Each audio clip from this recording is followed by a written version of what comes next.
Okay, everybody, this is Emma Kauf, the Sports Inquirer, and we're happy to be joined by Emma Kauf from Georgia Tech softball as the team prepares to open up its season. Emma, thank you for joining us. And how was the off season from the fall up into the early part of 2022, preparing for the start of the regular season? It's been really well. We've been doing a lot of scrimmaging per usual lately, inter squad stuff. And so for this spring, with our games coming this weekend, we're all really excited to face another team for someone besides our own teammates. So that's what we're really looking forward to. And what were your focuses this off season? Did you work on defense? Did you work on hitting? What were some of the focuses on you individually to prepare for the 2022 campaign? Personally, for myself, I would say I was working on a little bit of everything. So defensively, behind the plate, I was continuing to work on framing the ball well and winning those pitches for my pitchers, and then also working on my throwdowns and blocking and basically just perfecting some of my skill work that I've been doing on the defensive side. And then offensively, just making sure that we're staying aggressive, perfecting our swing, going on good pitches, and doing all the little things right this season. So Yeah, and how was this off season compared to last two with the pandemic and everything going on? Did you feel more comfortable, able to get some fall activity in, able to start your spring practices at relatively good amount of time? How's this compared to the past two seasons that you've had to deal with? yeah, I would say it was definitely this past fall was different than previous years. I mean, my freshman year, we got to play fall games, so that was really nice. But then going into my second year with COVID, we didn't have any fall competition with anyone besides ourselves. And so this fall, I thought it was really important and really helpful for us as a team to go and play other teams during the fall season instead of just only being able to do inter squad. So I think getting some actual game experience this fall against other opponents was really helpful for us just to see the dynamic of the team really come together. So Yeah, and then you individually, all ACC performer or preseason as well this upcoming year. How do you handle those expectations and being in that pressure and people be looking to you to be the top performer on the team? I mean, you always try not to think about it. I mean, preseason's always difficult because it does give you those high expectations. And so I really try not to focus on that, more of like myself as an individual, but just focus on our team and how we're going to perform this weekend and making sure I'm there for my pitchers and I'm there for my infielders and everyone else on the team. So making sure that I'm staying confident, but also level headed and not getting too far ahead of myself because it's just preseason and then actual season comes along and that's the most important part. So You mentioned your pitchers, and we'll get to them in a moment. But how do you handle that? Obviously, you have your hitting, and that's a big part of your game. But you are the controller of a pitching staff. How do you handle that aspect of the game, and how have the pitchers developed and gotten better? Like Blake and Palmer, Lexi, some of the returners, and mhm. you have some new pitchers coming in. How's that unit doing, and how do you just mold them and keep them together to get ready for a season? Yeah, I think they're all doing really well. I think it definitely puts me at an advantage of just coming back and having a whole nother year again with them. So I mean, I get to keep learning from them and we keep growing together, as a battery and as that pitcher catcher relationship. I mean, it gets better every single year.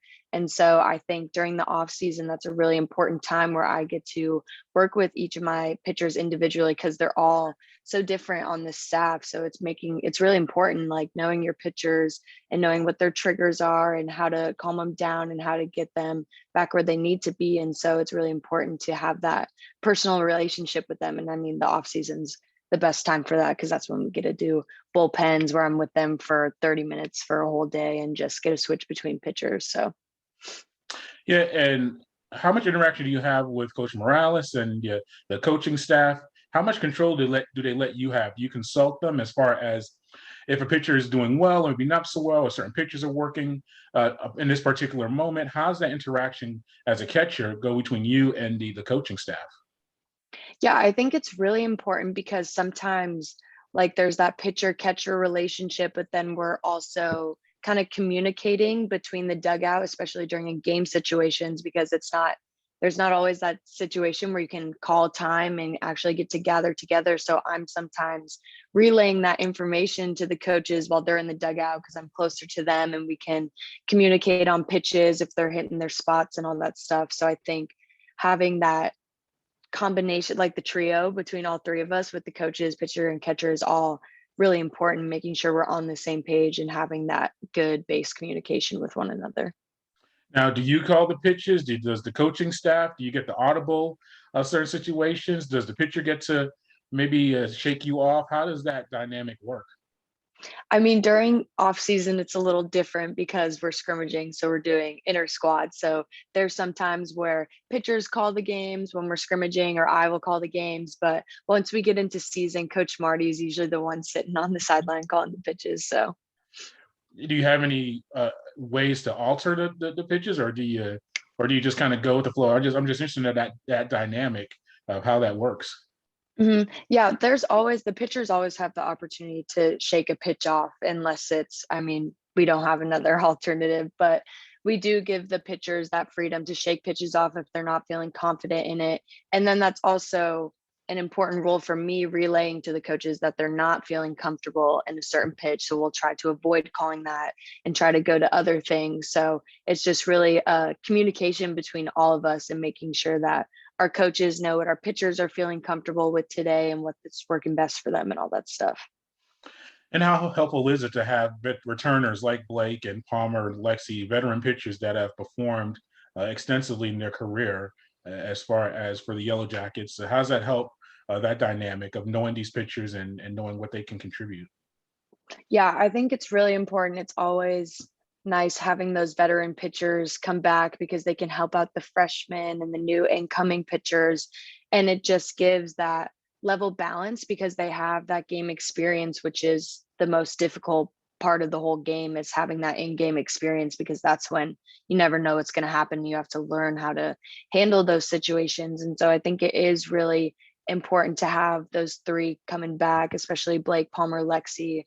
Palmer and Lexi, especially, I mean, there are seniors this year, so they're definitely carrying that on their back with them this year, and they're going to be really confident in themselves and trying to carry the team to the best that they can. So, Yeah, and how do you incorporate those freshmen into the rotation?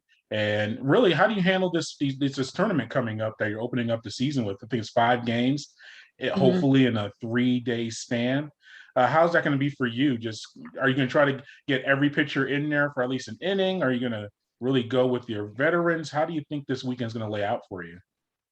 Yeah, I mean, it's always the first weekend's always different. I mean, it's just you're trying everything out. So, I mean, we're probably going to go with the veterans at the beginning. They'll probably hold it down for us, I mean, until they can't. And then that will give those freshmen the other opportunities. So, like if our veterans coming back do their job, do what they're supposed to do, then it will give those freshmen that opportunity to come in and kind of just show themselves, improve themselves, and give them that confidence that they need in those game like situations. So I could definitely see basically everyone in our staff having the ability to throw this weekend, especially with having 5 games. So Yeah, and what's the anticipation level for this team? I think you won 5 of your last 6 games, and you lost an ACC tournament, but you had a good run going into and won a game in the ACC tournament.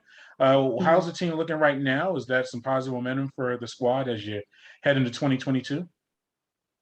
Yeah, I'm really excited for this year. I think we have, with the incoming freshman class, we have a different group of girls than we're used to. We have a lot of like really aggressive, really fast on the base path, like a lot of lefties in our lineup, which obviously as a lefty, I love having the lefties in the lineup. So it's nice. We have 2 freshmen that are lefties, 3 actually, including Emma Mangini. So we have some lefties coming into our lineup, which I'm really excited for the freshmen.